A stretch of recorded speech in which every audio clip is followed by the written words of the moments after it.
This is a radical departure from convention. We'll see. Yeah. For once we're on like a realistic schedule. It's nothing And too I've got crazy. 3 monitors here, so I can monitor YouTube, Odysee, and OBS or Jitsi. Yeah. I mean, you can monitor my face, my left nipple, and my right nipple. I'm not sure if. Yep, here we go. Got got Odysee pulled up. Yeah, that seems to be doing all right. I'm glad everything's moving smooth enough. YouTube appears to be going. Is it? I I'm mean, kind of. refreshing right now. It says it's on. It just hasn't like, you know. There Yep, we go. I guess we're on live. there. Just no one's watching there on YouTube yet, but that's fine. We'll get some people eventually.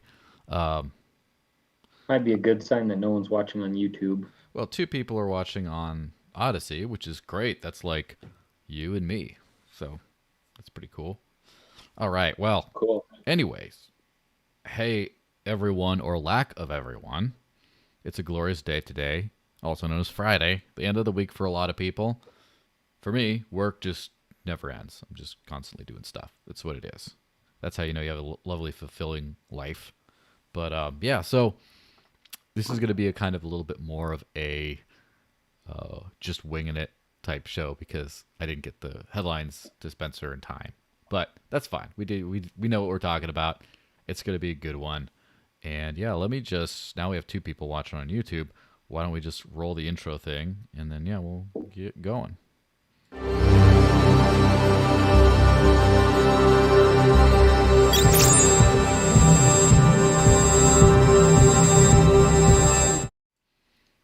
Yeah, so hey everyone. Welcome.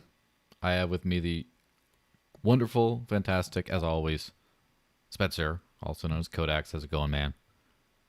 Good. I keep waiting for someone to introduce me as illustrious. The illustrious. Um, how about the shady? Do you like that? I'm okay with it. Yeah. Yeah. What I should like to before we jump into stuff, I would like to point out that Cointree, which was not working for a little while, is back to work. It's working. I tested it out. I have this little um 50 cent test right there that I did. It worked. So if you want to ask anything specific or Pacific, depend whatever. If you want to ask anything in particular, and we're ignoring the live chat, or before you ignore the live chat, or if you just like me and want to throw me some coin, cointr.ee/the desert links. Go there. You can leave a message. You could drop in a little donation, and I'll be very grateful. In fact, I got a nice one that I'm going to shout out on the social medias earlier, but it just didn't register because of Cointree being Cointree and stuff. But yeah, that's always good to know that, I'm on the right track with life. I'm not just wasting it making these crappy videos for nobody. And yeah. So also, if you're watching on Odysee, you're cool. If you're watching YouTube, you're okay. But you can, in the YouTube description, there's the Odysee link. You can go in there and just switch over to that. And also there, you can also leave hyper chats, which, you'll throw me a few credits, a few under investigation by the SEC credits. And then, yeah, I'll leave a little chat and I'll definitely answer that. But remember, I answer all the stuff that comes with incentive. I don't necessarily answer stuff that doesn't unless it's like really good. So either up your comment game, people, or up your payment game. And yeah, if you do like swears and like dumb things like that, I'll address it, but I won't like read it out. So anyway, that's a big long blah blah blah blah blah that just kind of all feeds into, hey, let's get this thing on the road. So how is your crypto wealth doing now versus like a few days ago? I mean, for me, it's fine. Yeah, it's For fine, me, but it it did just take a depends tumble. on what you're looking for out of it, right? Yeah. If you're looking to be a millionaire, it's not fine. Not for anybody. Well, not for me. Yeah, you're not going to be one of those people who's like begging Elon to tweet about Doge again. No, I honestly don't care.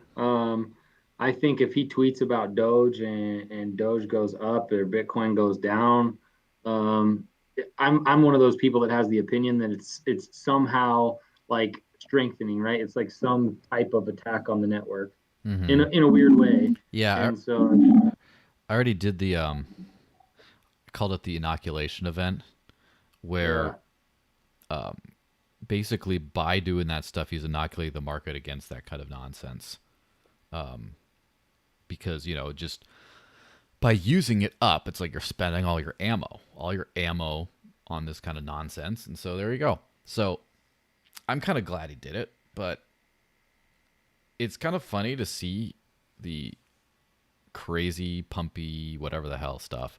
Like it's kind of funny how over the last whatever every single like Bitcoin outlet thingy on Twitter or person has been doing like the final countdown Right, right. on like El Salvador, coercing everyone into doing their nonsense. I mean, adopting Bitcoin. Let's go with that. That's more PC. What were they doing? They were supposed to. Everyone was supposed to buy $35 worth of Bitcoin or something. Well, here's a thing. What the government basically mandated every merchant has to accept Bitcoin, and if you sign up for their government wallet, they will airdrop you $30 of Bitcoin through their centralized custodial solution. And basically, it's like, well, use the Chivo wallet, which is kind of funny because Chivo means goat in Spanish. And I didn't know that. depending on, I guess, Maybe they meant some greatest of all in time. some expressions, it can mean like cool. I think that's what they're trying to think. It's like the awesome wallet sort of thing. But also in like Mexican slang, first off, it means it's part of, you know, cheating on someone. You're doing them the goat. Oh, And so it's kind of funny. It's like it's a negative connotation. Also, I mean, it's in Spanish more broadly, but more frequently used in Mexican Spanish. Cabron literally means big goat. So it's kind of like a mofo. It's like a big I goat. think, and maybe So we're it's, jumping the gun on some of these headlines here. I don't know which order we're going in, but well, the yeah, El Salvador thing, I'm conflicted about yeah, only because I think it's a terrible idea for governments to mandate all kinds of things, anything. especially currencies and stuff like that. Like this is what we complain about in the Hmm. crypto space, right? Yeah, That that we're forced to use the dollar and we can't use this or that or whatever. And but if it's the currency we like, it's okay to mandate it. I mean, that doesn't make sense to me. But yeah. but I'm kind of interested to see how it plays out. I guess we're seeing Lightning. We'll be seeing the Lightning network used on a global scale, or on a at least on a larger scale. Yeah. Um, Hopefully, I'm maybe. interested to see how that plays out, which I personally believe will probably be a shit show, Yeah. um, but we'll see. I'm excited to see how it actually plays out. And then the other thing that's interesting to me is the possible concept of the way that cryptocurrency is regulated in America right now as property. Hmm. It's gonna have It's to regulated change. that way because it isn't legal tender anywhere else. Hmm. But now that it officially is, it may trickle down and change the way that it's regulated here. And so I'm Hmm. interested to see how that unfolds as well. Yeah, absolutely. I'm kind of as far as so as far as the law itself, I'm like 2/3 against, 1/3 for. As far as the effects that this has on like the world, I'm kind of more 50-50 or 60-40 positive to negative. Because like the actual law being like an annoying it's just an compelling a bunch of merchants to adopt a thing that they don't want, which is why there's protests in the streets. Oh, it's just 10 people. Well, I've seen a lot of extra things. It's a lot more people than that. A lot of people are annoyed by that because they don't want to do that. The other negative side is by, first off, the government bought, however many hundred Bitcoins just to, distribute them to people. And then the value crashed. And in the short term, that's a very like government style like fiscally irresponsible move. Of course, in the long run, it could end up being great. Like it could be, but it could just be that they just distribute them to all these people, and then the people just dump it right away for USD or something, Yeah, and then that's one possibility. The thing is, like, that once their citizens and stuff get a chance to use it and actually transact with it, and they might actually find out that it's better for them than what they've currently been using. Maybe. And like I said, I don't know how Lightning is going to play out. I don't have high hopes, but it could be much better than what they're already doing. I still don't believe it should be mandated or forced. There's a James in the chat, which you probably hate when I come on because I actually pay attention to the chat, and they should be sending us some funds over here. Yeah, it's fine. But, again, if it's worth looking at, it's worth looking at. Well, and he's saying that USD is legal tender in the US, but no merchant has to accept USD except for payments to the government.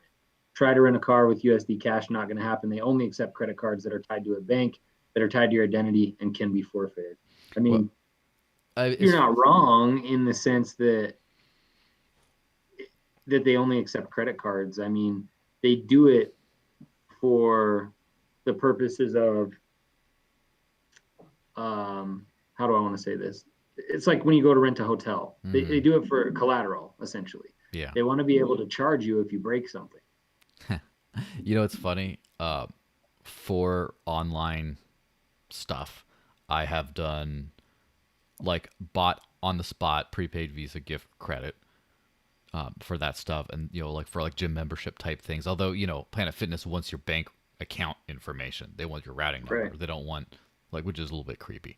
But also at hotels have been one of the funniest things because people just their eyes cross when they're like, "What do you mean you don't have a card for incidentals?" I just don't have one. And so in the past, I've used a prepaid card that they've been like, "Oh, we're not supposed to take these, but okay." Or I've just given them a couple $100 and they've held on to it and given it back at the end when I didn't trash the room.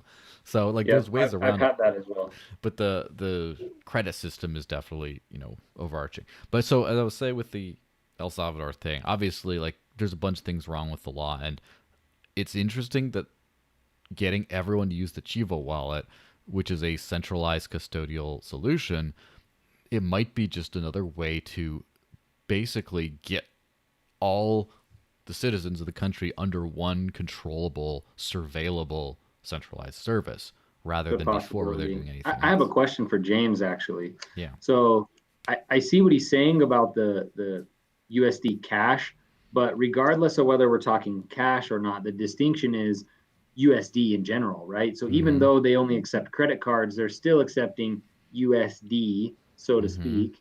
And so let me ask the question is, would it be legal for a business in America to say we do not accept USD, whether it's cash, credit card, or otherwise, we only accept euros? No. I don't think so. No. I'm not a lawyer, so I don't know the answer to that. I'm just asking James if he knows the answer, because I don't. Yeah. So let's move on to the everyone was talking, as you're saying, we're sort of jumped around a little bit all over the place, but supposedly in solidarity to this big airdrop thing, right? Supposedly in solidarity, a whole bunch of people are like, we're gonna buy $30 in Bitcoin because in solidarity, it's like a very big concerted pump effort with the countdown, all this stuff. The two best marketer groups in the space, in my opinion, are Monero people and Bitcoin maxis. They're just on the ball all the time as far as just saying, this is why this matters. This is why this matters. Pump, pump, pump. And the nano guys are kind of like that too. But the thing is, the pumpy stuff is it's easy to tune out. It's just like the Doge people. I mean, I think that Doge had great marketing, and then Elon happened. But most of the Doge people are just insufferable and annoying these days. They're just pump it. But as far as the mix between pump and legit, that just good messaging, I think those two groups. So when this thing hit, all of a sudden the market's tanked significantly, which I think is a classic, buy the rumor, sell the news kind of a thing that, everyone's like, oh, this is going to happen, I'm going to buy, and then the price goes up, and then they're like, oh, wow, people are going to pump the price on that day, but it might as well dump on that day because I'm going to make out like a bandit. And, that's right. What they did. And now, buy the rumor, sell the news, right? Yeah, in complete effect. And, yeah, I mean, for the rest of us, it's just we been here, done that, who cares? But for the people of El Salvador who just got oh, you got $30 in Bitcoin, you mean $22, never mind, or however much it is. That was a little, annoying. Which thank you to Jiggy Tom or Thomas of Library, who came into the live chat and left a nice little hyper chat for me. Thanks so much, dude. He sent rockets, which, you know, rockets are not exactly what's been happening right now. But anyway, so any thoughts on like when we can actually get big things happening in crypto without this correctional crash immediately happening and sort of wiping out a bunch of money in the short term? Any idea when that's going to be over? Oh gosh, I'm sure in our lifetimes at some point. Okay. Uh, Very optimistic of you, huh? yeah, I'm sure in our lifetimes, but you know, I've been I'm hesitant to make my predictions on this because in the past I've always said like, you know, a couple years probably from where we were at, at whatever time, and I've been in since like 2010 basically, using Bitcoin, and I always thought, oh, a couple years and it's no longer a speculative thing. It's got use, it's got things behind it. And every day we see more people building things that can be, that you can use crypto for, but still the field is relatively small. And it's just because the massive returns people are getting, people aren't interested in using it. You build a business where you can spend crypto at, and nobody spends crypto there, even though they hammer for you to do that. I mean, I'm not saying nobody Hmm. spends crypto, but Yeah, it's just it's me and not it's me and not as five other much as guys. yeah, it's not as much as you would really think because you know they don't want to spend it because what if it's worth more tomorrow?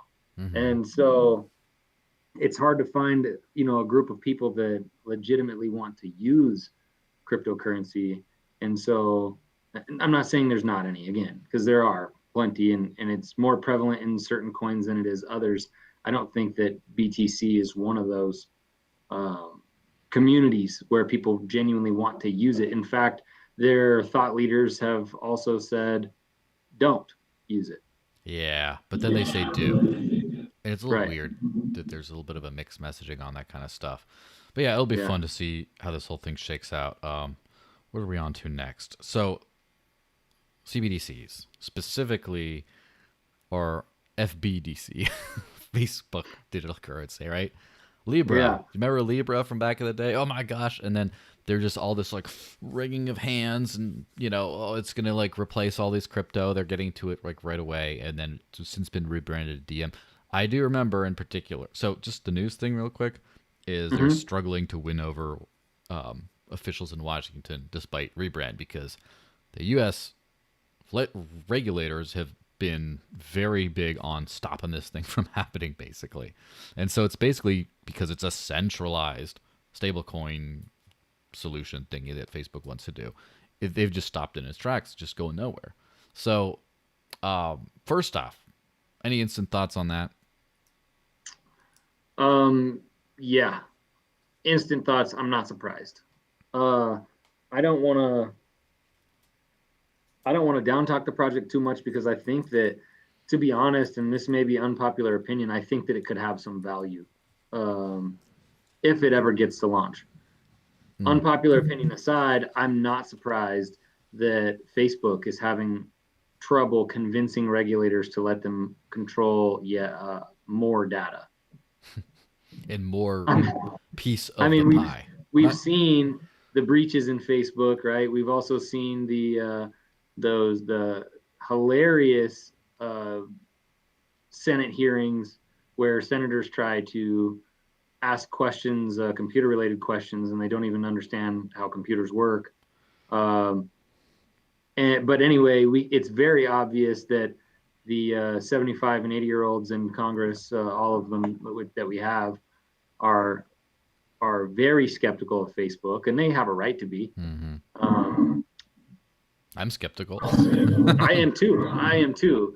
But um, the problem with their skepticism is it's also met with uh, ineptitude. They don't even know the questions to ask to really know the um, the actual situation as far as Facebook and data is concerned. So that being said, they've got basically the biggest hard on for Facebook as far as they're anti Facebook, and I'm pretty anti Facebook myself, but Yeah. but they're letting that blind them anyway. And like I was telling you before the show, like the Senate is already worried about crypto anyway. Like Janet Yellen and those people that have any type of say in any of this stuff, they don't like crypto anyway, and they don't know who to go after with some of these projects like Bitcoin and Dash and that. They can go after somebody in Ripple because they have a CEO, right? Yeah,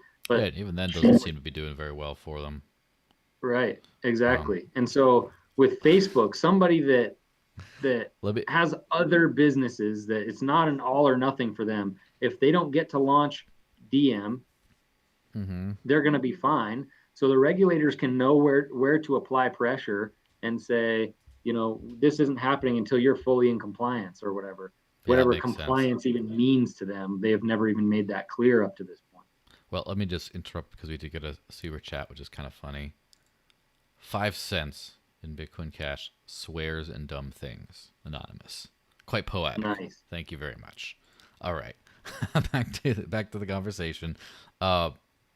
When we're talking about the thing about Facebook and their the crazy stuff that they do, Facebook is already a giant power center. I mean, the social media giants. Let's just say Google, Facebook, and Twitter together, even though they're not operating as a monolith, but together, all of them control a giant aspect of, let's just say, about the U.S. American life right now, and Sure. especially Twitter, just communication and PR and all this kind of stuff, but Facebook, because of its groups and its organizing functions and then its communication lines and all that kind of stuff, they're like their own built-in. Like, who cares about the NSA if Facebook already has all that stuff going on, and then they Right. want to do money too.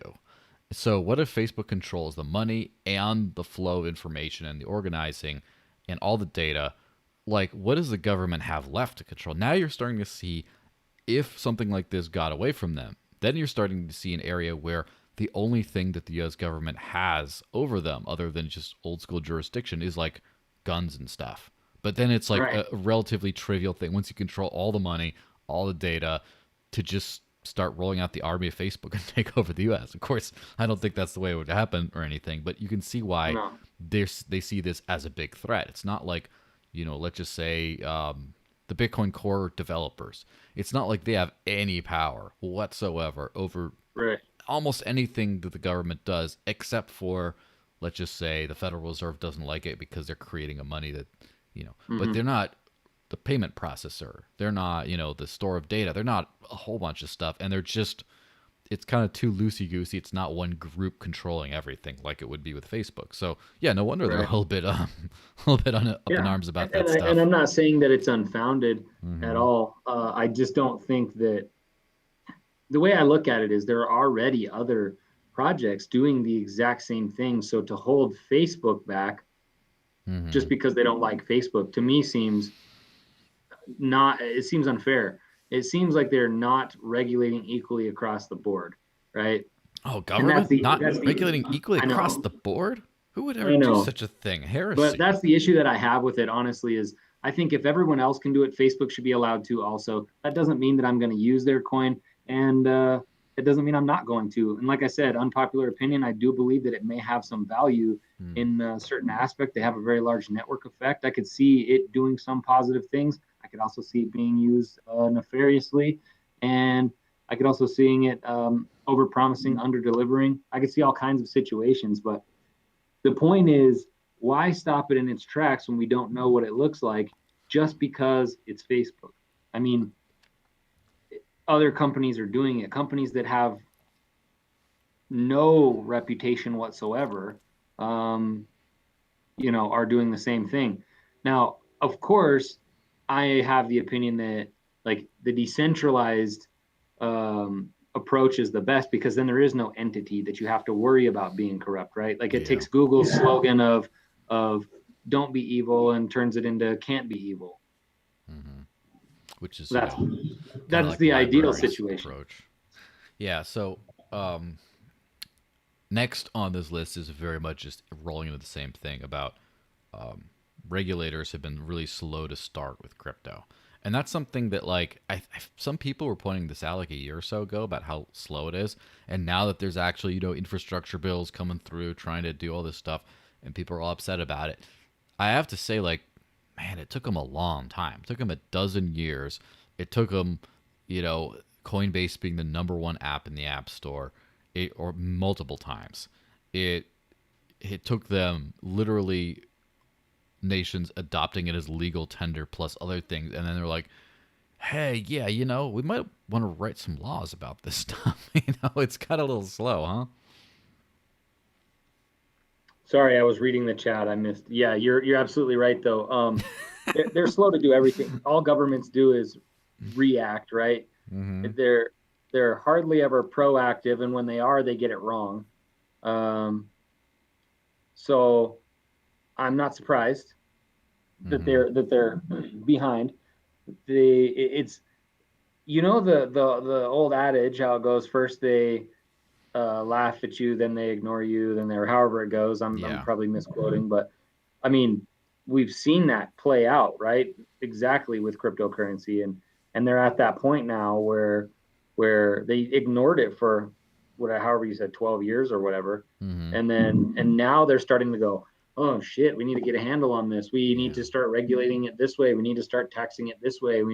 And I mean, they're trying at this point to be proactive, but they're really just going to, I think, fuck it up.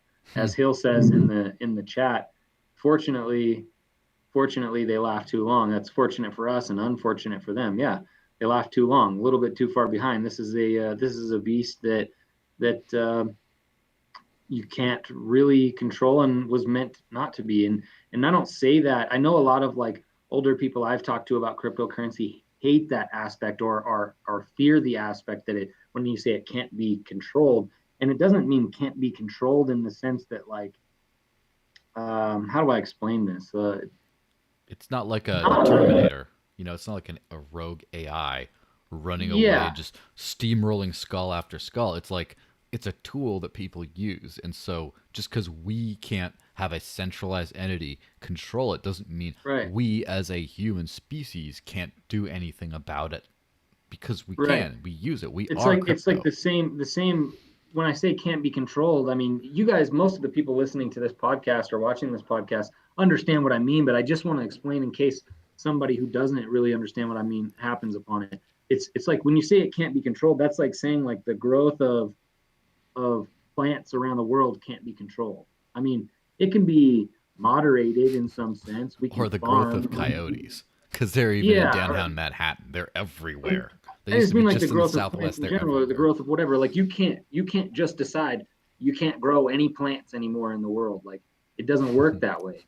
Yeah. So you can't control that aspect of life, right? And it's kind of the same with cryptocurrencies and the way that they function. They're meant to not be controlled in the sense that you can't decide whether it's operating or isn't operating. Yeah, I mean, I think that's a funny thing you mentioned plants. It's just like, can you imagine birds? Where imagine there's a federal edict that says, we've decided that we're going to put a cap, effective immediately, on the number of birds here in America. It's Right, like, all right, well, good luck with that. Well, you just go right. like, no, there's too many. We're going to shoot some. Okay, but then some fly in from like Canada, like all the Canadian. Then, well, what about them? You can't, like, you just can't. And plants is even crazier, of course. But then, yeah, Right, right, yeah. But birds, that's a great analogy. I mean, yeah, it's just like so when I say it can't be controlled, I mean exactly that. Like you can fight it on a case by case basis, but kind of bird by you bird don't get a basis. say anymore in whether a blockchain is operating or not. You can make it illegal, but you can't turn it off.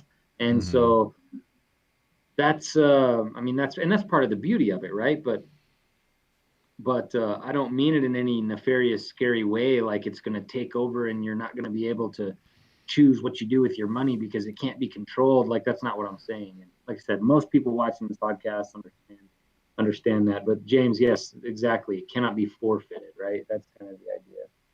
Yeah, and that is something. It's funny we talk about boomers because I'm kind of a boomer myself in a lot of things. Like I've I been can be too. I've been just too obsessed with this whole crypto thing for so long, and then like as I mentioned in some tweet not too long ago, my little cousin who I last saw when he couldn't even speak is now trying to like airdrop me NFTs, and it's just like whoa, that escalated quickly. But it's funny just how, you know, I understand what NFTs are, I understand what DeFi is, all that kind of stuff, but like a big chunk of what is hopping in the space right now is something that I'm just like, all right, I am kind of like having to catch up on. And I understand that for, you know, someone significantly older, especially where this whole, and I'm in crypto, right? But someone who's not in crypto and barely is in on the internet, barely is online, they're like, oh, Mm-hmm. email is like snail mail, but it goes to the computer and then into the other computer. I can imagine how terrifying that is to have like, well, you know, we voted on a law for like money, and you know the Federal Reserve does this and blah blah blah, and like this is the process, and all of a sudden someone just makes something in some computer somewhere in some basement, and then all of a sudden it just upends your entire life, like that. It's pretty terrifying to be honest, Yeah. but you know, embrace the change. This is the way the world's going, and figure out how to like be part of it. It's just like, I mean, the rate of That was change. like a really skillful transition into the next headline, really. Oh, we're talking about the Communist Party. Yeah. Oh yeah, I'll go for it. Why don't you read that one off? I don't have it in front of me, but Okay, it did say something about the the CCP. Communist Party in China, or the Hmm. Chinese Communist Party, warns about the hype bubble surrounding NFTs. Right? Is Yeah, that what it said? basically, yeah. And they're worrying that there could be a big crash coming in NFTs, which, first off, I think is true.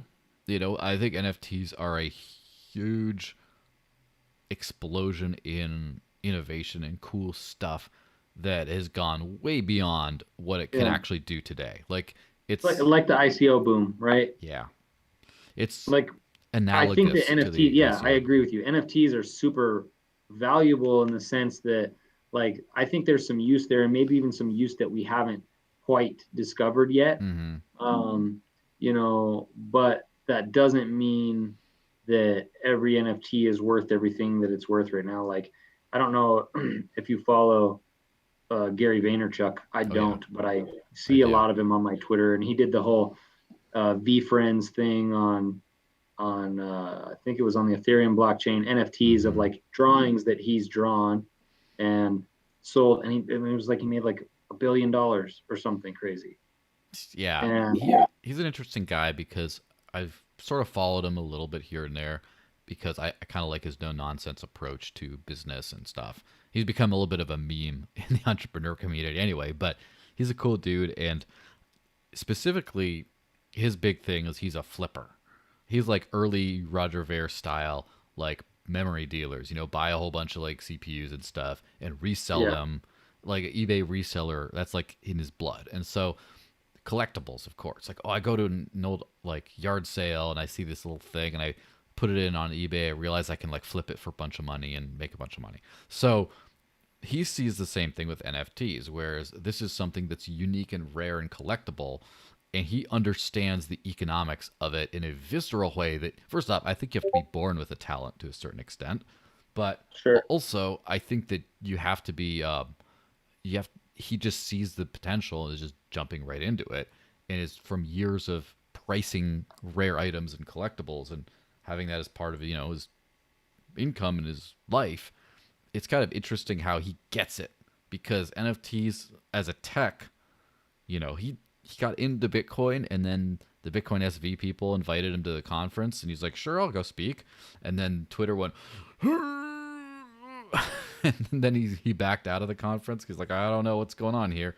But then he found his niche right in the NFT world. So, but anyway, about the CCP specifically. Hilawi said, of course, translation of CCP is worried we're not getting a cut of the action. True. Yeah, I mean that's a little bit, but it's more the CCP's been doing stuff like limiting the amount of time that the Chinese youth can play video games and stuff like that. They're like, oh, it's spending too much time online. We need to do something about this. They're becoming the CCP is becoming more authoritarian. Is a phrase I'd never thought I'd have to say, but it's kind of true. They're sort of cranking down, and I guess they see NFTs as frivolous and they're just talking smack. But anyway, who asked the CCP what they thought of NFTs? That's what I want to know. Yeah. The funny thing about NFTs is I never really saw. I'm not a collector by any means. I Mm, never really saw the value in NFTs. I mean, I see the value and the underlying idea, but I hadn't seen a project that to me I was like, oh yeah, I'd pay money for that. mm. You know? And again, I'm not a collector. Until so random fact, Until some of you know now. about me, some of you know this about me, some of you don't. But I watch like rap battles online, Okay. and there is a league, professional league called King of the Dot, and I think they're located in Toronto, Canada. But they hold battles all over the world. And I went to their website one day, and it said something like own a piece of rap battle history, and it was like epic, rare moments or whatever. And they take like little video clips from the rap battles, and they issue them like a trading card in a way, and they have rarity levels, like the issue X number of them or whatever. And I'm not a collector, but I do watch rap battles, and I kind of was like, I would actually buy some of these. Hmm. And that's kind of the funny thing about it is, if you're not a collector, you don't see the value in NFTs, right? And so, like James says, you could screenshot any NFT, right? Yes, you could. Print it out, make a poster of it, hang it on the wall. Yes, you could. But it's the same concept as you can have a picture or even a canvas made of the Mona Lisa and put it on your wall, but you don't have the Mona Lisa, right? Also, Now, you can. I don't care about the Mona Lisa, so it doesn't matter to me, That's but harsh. it does matter to some people. You just have to have like that type of interest in whatever it is that you're collecting, right? Whether it's rare art or in my case, battle rap stuff. I can watch the rap battle over and over on YouTube. I don't need to own a little video clip of it and pay money for it. But honestly, I would. And it Hmm. just happens to be something that I'm interested in that actually struck that chord in the right way. And I went, damn, I see it. But it just has to be something that you're interested in order for it to really make it click, I think. Yeah, it's not just the interest in my view, it's also if just someone makes that of the clip, I don't care. But if the artist involved in that is like, see this sweet diss track that I did on this, like I'm selling this, that a piece of myself. Sure, you can look it up Right. on YouTube, but I'm selling it of me, and you're like, oh, that's cool. I want that part. And Right, especially if like, exactly. Like in this case, that NFT is made by the official league. And so when like if hmm, somebody else, like if you just made took a little clip of that YouTube video and put it on, I wouldn't buy that from you. hmm, But I would buy it from the league, and I don't know why that is. Like it's hard to explain the psychology behind that, but it is something that does have some value to me personally, and I recognize that it doesn't have any value to you guys. hmm, And and so that's kind of the thing behind NFTs. And I never really found a good way to explain it to people. I always just said I think there's value in the technology, but I don't see anything out that's valuable right yeah, of course, now. the it's funny just how many of these things can be explained by basic economics, supply and demand, right? There's a Yeah. supply and demand setting prices. That's really it. Where if there is a supply, if there is a demand for something, and then there is a supply of it, and the supply is restricted enough, scarcity, then that will increase the price of the individual item based on that same demand. So Right. it's just like what is scarce. What people aren't seeing with NFTs, what they don't understand is what is scarce because they're non Right. fungible. They're not one. They're very unique. Each one or each set or whatever is a unique thing, and you're like, well, Bitcoin. You can duplicate Bitcoin. In fact, it's been done over and over and over. But on the main chain, which has like all the, trust behind it or whatever, there's only so many coins. You cannot replicate that. So, what is it with an NFT that's actually scarce? Because, or what do people value and that is Right. And it's scarce? the reputation or brand behind the issuer, essentially. Just Yes. like it is with photographers or artists. Like the highest selling photo in the world is a picture of a fucking lake on a cloudy day. Mm-hmm.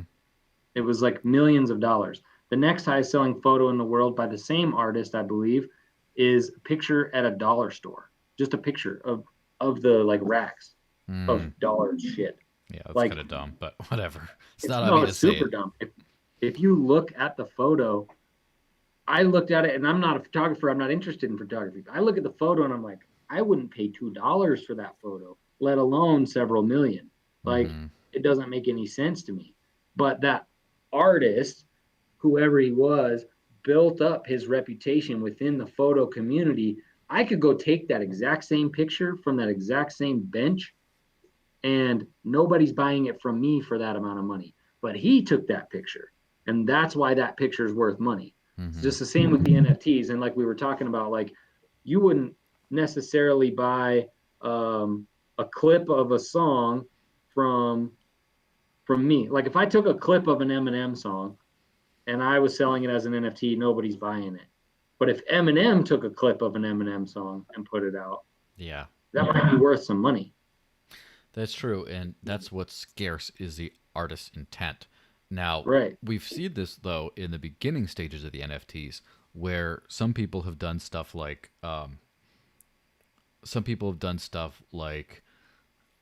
take a tweet, like a Jack Dorsey tweet, and try to sell it. And it's like, well, you're not Jack Dorsey. Why would I pay for Right. that? Those things in the future will have no value, I don't think. Right. I don't think However, so either. However, that one in particular might because it's a part of like NFT history. Even though it's not Jack Dorsey's, it's made of his first tweet, but it's some random dude who just did it. It's just like, Right. But because oh, it's that the was first of its kind, it might have value in that aspect. And I agree. yeah, But so the bottom line is I do believe that there is somewhat of a hype bubble with NFTs. I think that a lot of the things that have value now will not have value in the long run, but I do believe that there's value in the technology, value in the idea. It's just the next step in the evolution of artwork, right? It's like you have pictures that hang on a wall, and I keep coming back to this example or analogy of the Mona Lisa. I mm-hmm. could literally even pay someone to paint me a copy of it, but it's not the Mona Lisa. It doesn't have the same value. I couldn't resell it to Mm-hmm. somebody and say, here is a painted picture of the Mona Lisa. Yeah. It doesn't matter. And now the thing about NFTs and how first off I think they become a lot harder to steal than traditional artwork, depending on how you do it. Because Sure. especially And you if can you track the ownership, so it's yeah, verifiable proof. yeah, if you combine the ownership with, whatever digital proof of an owner it is, of it becomes a little bit of an annoyance there to try to do that. But also the fact that you can store it anywhere, like in your phone, for example, and can you imagine dragging around a painting and then just showing it off at parties and stuff like, look, I got this one, oh, it's mine. Or what if you want to use it for special things, like special access to things, like I've said before, you let's just say you're watching some basketball game and someone gets a sweet dunk and then they sell that dunk to just like a few different people as an NFT. You buy it because you just want to capture that moment from the official, sports team or whatever. But Right. then years later, there's like an MVP, or there's a VIP party, and they only let people in who own that thing, and so you have to show up with your NFT to just say let me in, and then all of a sudden it becomes a lot more like real world value, than before. So yeah, I think Right. it's a lot And of that's stuff kind of you what can do. VFriends is doing. Like one of the things that Gary V offers with some of his NFTs are like I don't remember if it's lifetime or whatever it is, but it's entry into the the VFriends conference or Gary V conference, some conference he put together essentially. Mm-hmm. And so it's its own NFT, but it's also a ticket. And like one of my friends who also has a podcast, but not a crypto podcast, it's not related. Oh, thankfully. But he he has one of these VFriends NFTs, and he's been offered a lot of money for it, but he won't give it up because that's his entry to the conference. Yeah. Or even if he didn't want to go to the conference, it's just his thing. Right. Well, let's roll into the last one to wrap it up, which is this is actually a thing by Cointelegraph, I might have to magazine. let you talk about this one by yourself. Yeah, but I'm just gonna read off a little bit of the stuff, and then we can just like riff on it because it's a pretty regular sort of And by the way, Hilawi just said, Gary Vee is the biggest hustler I've ever seen. Yeah, man, that guy knows sales. He I mean, I knows like agree. He knows the money, which is like, it's in the blood. It's not just in his training. But anyway, the Cointelegraph magazine had this little report thing on how the crypto workforce changed in the pandemic. This is the pandemic put hundreds of thousands of businesses out of action, et cetera, et cetera. But crypto thrived in this distributed environment as the world clamped down on everyone and was forced to decentralize. The crypto world shone. And Makes perfect sense, right? yeah, the CEO and co-founder of Indoors said this thing. Although the pandemic accelerated remote work and adoption of decentralized workforce at an unprecedented scale, it was already a norm within the crypto industry before the pandemic struck. True. So let me. I do have to sign off here real quick, and as you guys can see, I mean, I am at work, so Yeah. I do got to sign off, and I'm going to let you handle this one on your own here. But I mean, just the quick signing off words. I think absolutely it makes sense. I mean, crypto is a natural fit for an environment where people are doing things remotely, digitally. You know, makes perfect sense. Yeah. You can speak on that pretty well too, since you've been living off crypto for the last 30 years, Joel. No, I haven't. I've been alive for not that much longer than that. But anyway, yeah, thanks for 35 joining. years. Have fun. Don't get kicked out or fired or anything. I'll just wrap this up. But yeah, thanks a bunch for being on. Yeah. Have a good one, guys. Good to see everybody. Green screen at work. I wish. Yeah. It really is at work. You can probably see it probably being washed out from the. I don't even know how to rotate it. Oh, I see a pink slip coming in through the window. You better get off quick before they get you. All right. Yeah. All right. See you See you dude. later. All right. So just to wrap this whole thing up, because we were basically getting up to the end of this thing anyway. Basically, yeah, I've remarked in my own life, it's changed almost nothing in the past year or so. Things have just gotten better. Like, I haven't had difficulties engaging with different people online. I haven't, because it's just been already online and decentralized anyway. In fact, the whole like Zoom happy hour deal, which became just a thing, like, oh wow, we can pretend we're normal again, get our wine in front of Zoom, and like that is something that we've been doing here on after the Digital Cash Run now, but especially the Dash podcast, which by the way is coming next. We've been doing that for years. Been doing that for years, where we just all over the world, some of us or most of us pseudonymous, some of us popping in without like pictures, using a little voice garbler or whatever. It just doesn't matter. We've just been hanging out in this way as our social life anyway, and so nothing really changed that much. And it's just kind of funny how the rest of the world is scrambling to catch up on this kind of thing. I did get a super chat. Let me just read this thing real quick, and then we can just wrap up the podcast. All right. Oh god, he just after he left. Has Spencer kept up with the latest on Thorchain coming back online and Ecash?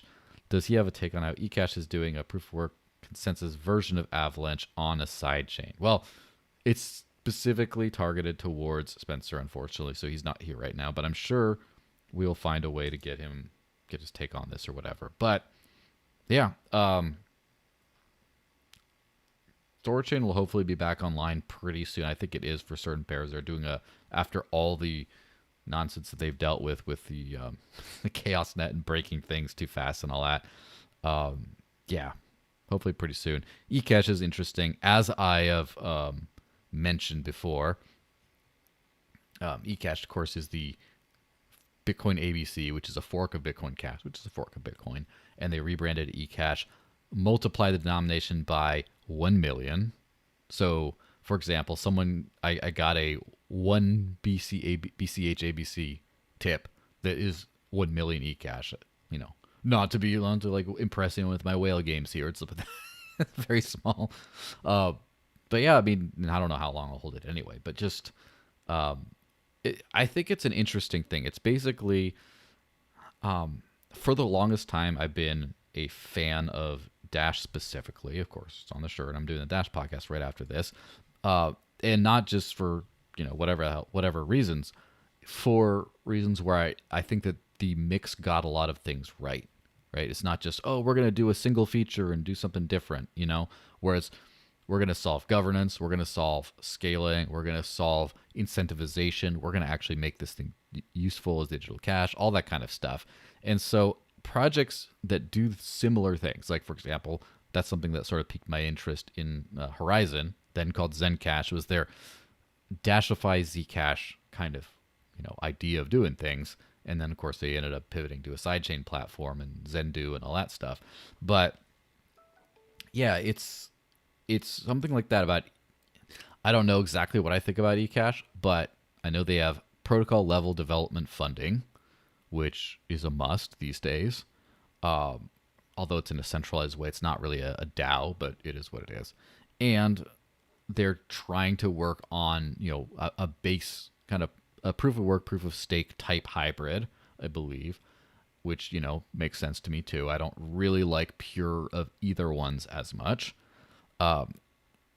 And I like that they're taking things seriously, not just like hand waving away about zero conf. Oh, you can send transaction, it's unconfirmed, but it works. It's gonna be fine. Like that I never bought that. Or we'll just make blocks confirm way faster, and every 10 seconds you'll get a block and you'll like, nah.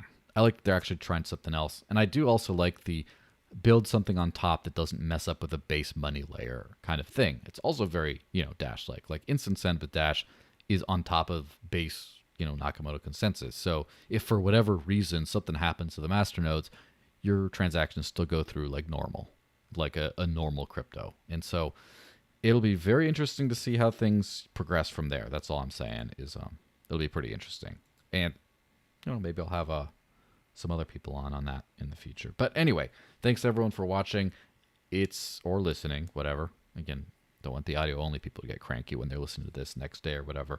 But it's time for the Dash podcast next. And if you're on Odysee, it will be continued on. You just stay on the Odysee link. Right next, you're going to just see the Dash podcast in like 10 or so minutes. And, well, fewer than 10 minutes, I guess. Like 7 minutes or something like that. So if that's where you're watching, and I like it when you launch it there. I like it when you do that. You just stay on and it'll be there. So if not, then yeah, you can just wait for a new YouTube window to pop in. We're going to have Marshall Greenwald, the guy behind CrayPay, which is the mass adoption in the US company for Dash, at least. So if you haven't gone to dashdirect.org, you should probably, but yeah, whatever. Let's just wait until the next one. Anyway, like, comment, share, subscribe. Thanks for all the donations and stuff. If you got one in that was after the timer more than this, I'll address that on the social medias, which you should probably follow me on, the Twitters, etc. So anyway, thanks for watching, everyone, and I will see you guys either in a few minutes or next week. Bye-bye.